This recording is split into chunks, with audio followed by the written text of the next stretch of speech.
Visbiežāk uzdoto jautājumu, kāda galu galā ir atšķirības ar mobilo telefonu, priekš kā mums iegādāties šo te aproci vai kulonu vai arī mājas stacionāro ierīci, ja mums ir vecmāmiņi pietiekoši inovatīvi un lieto mobilo telefonu.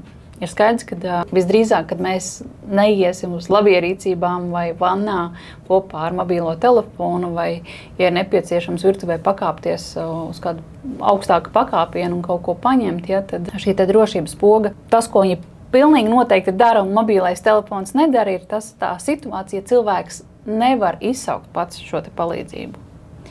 Jo šis te kulons, ja cilvēks krīt, viņš visbiežāk ir ar krišanas sensoru, un tas darīs zinām mums, mūsu zvanu centram, ka cilvēks ir nokritis. Un arī visi tuvinieki, kuriem ir ielādēta šī aplikācija, saņem signālu, ka cilvēks ir nokritis.